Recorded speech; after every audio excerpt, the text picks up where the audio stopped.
Thank you, everybody. Thank you. Please take a seat.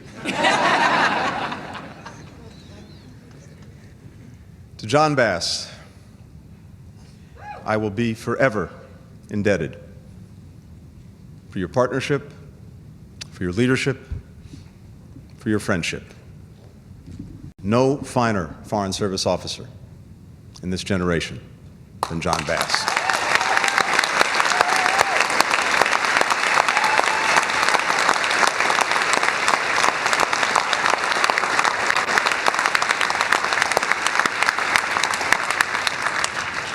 And if you'll allow me the privilege of just mentioning a few people as we get started, people who've been with me every step of the way, starting with the heart and soul of this institution, my Chief of Staff, your Chief of Staff, Susie George.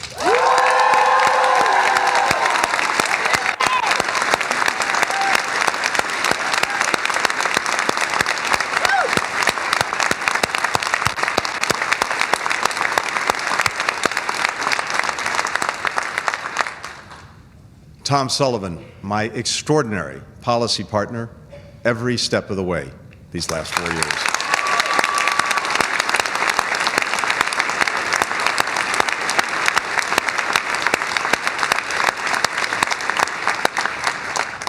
Jess Wright, our unflappable problem solver, every single day.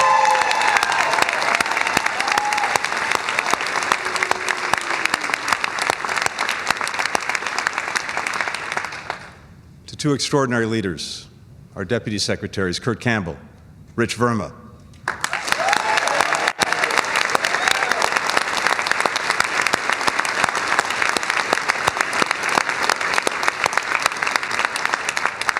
And their extraordinary predecessors, Wendy Sherman and Brian McKeon.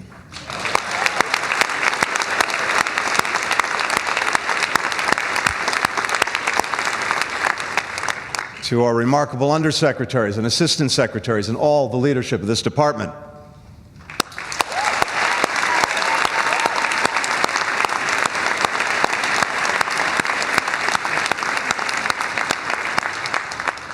To my executive assistant, Paul Narain, and our special assistants.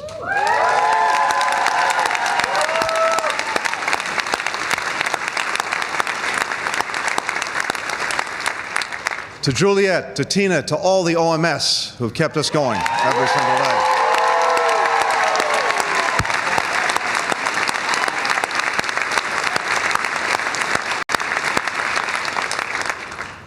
And probably to everyone in this room today.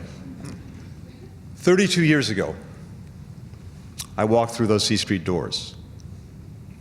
I took the elevator up to the 6th floor, to the front office of what was then the Bureau of European and Canadian Affairs.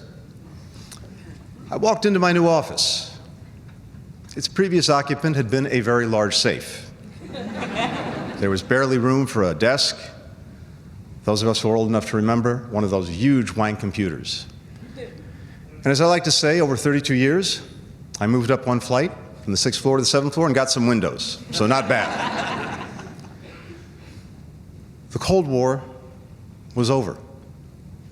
We were entering a new era, a time of hope, possibility, what was famously thought to be the end of history. Didn't quite turn out that way. But here we are 32 years later, and that post-Cold War era that was just starting when I started is over. We're in a new time, a moment where there's an intense competition going on to try to shape what comes next. Revisionist powers challenging us and the rules of the road that have governed how we've lived and operated for so many years. Global challenges that affect every single one of our citizens and from which no one is immune.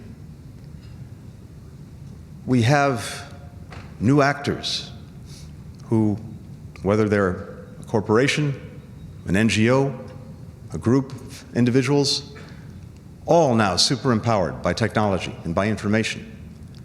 If we can bring them together, we can solve problems much more quickly, much more effectively, but they also have a greater ability than ever before to disrupt and to derail what we're trying to do. In short, this is a period, and in my experience over 32 years, I've never seen anything quite like it, where there's a greater multiplicity, complexity, interconnectedness of challenges than ever before, moving at warp speed. We're in a world that's more combustible and more contested, a world of change. But even in that world of change, I hold on to some core beliefs, some constants that I wanted to share with you today. I believe in the power and the necessity of U.S. engagement and U.S. leadership. We know when we're not engaged, when we're not leading, then likely someone else is, and probably not in a way that advances our interests and values. Or maybe no one is. And then you're likely to have a vacuum that's filled by bad things before it's filled by good things. But equally, I believe in the power, in the necessity of cooperating and working with others, of our alliances and our partnerships, our comparative advantage around the world. America is so much better off when we're working with others, finding common cause, finding common purpose. And I believe in our ability, when we're at our best, unlike any other country, to rally others in common cause and common purpose. But maybe most important, I believe in you, in each and every one of you in this institution. You're the ones who are showing that engagement and that leadership every day. You're the ones who are building those partnerships, strengthening our alliances. You're the ones who are rallying the world in common cause when we need it most. You're driven by passion, commitment, expertise, patriotism. We come from different places, different experiences, different motivations and backgrounds. But I think what brings all of us together in this place, in this time, is that unique feeling that you get going to work every single day with the stars and stripes behind your back. I've watched you, I've worked with you, I've been inspired by you. I've seen you run into the burning buildings, not away from them. I've seen you get that peace agreement across the line at the last minute. I've seen you make sure that food and medicine can get to people who need it. I've seen you get Americans out of harm's way and get political prisoners out of jail. You serve in some of the hardest places. You ask the hardest questions. And you know that you have the extraordinary privilege of representing this country, representing our fellow citizens every day around the world. I believe in this community because that's what it is, a community. Whether you're in DS or driving our cars, whether you're a political econ officer, whether you're a political appointee, whether you're here issuing passports and getting visas to people, whether you're in public affairs, administration, protocol, human resources, whether you're an EFM or an LES, a family member, because you too serve and sacrifice. You're a community, and I've seen you come together time and again as a community, and I believe in you.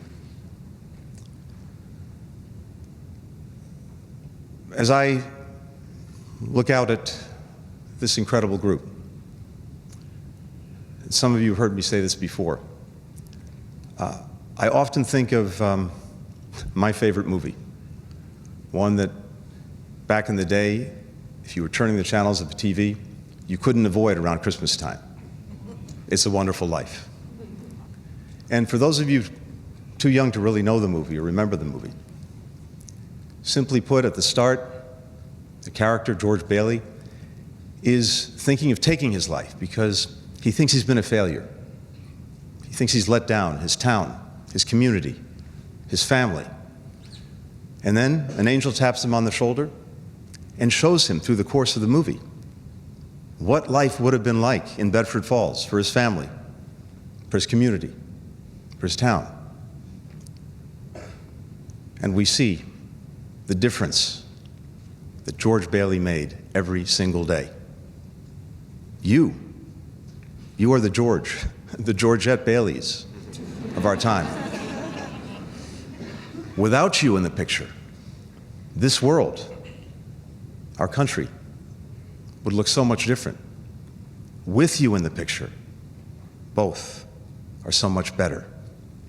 You're working every day to make things just a little bit better, a little bit more peaceful, a little bit more full of hope, of opportunity. That's your mission, and you do it so well. Now, this is a time of transition. And when we talk about transition, sometimes we talk about passing the baton. That's what I'll be doing. But that's not what most of you will be doing. Most of you, come Monday, you will keep running. And what gives me more confidence than anything else is to know that that's exactly what you'll do. I return to the highest calling in a democracy, that of being a private citizen. I'll no longer have the privilege of leading this institution, but I want you to know, I'll be its champion. I will be your champion forever. You, the custodians of the power and the promise of American diplomacy. Carry on. Thank you, thank you, thank you.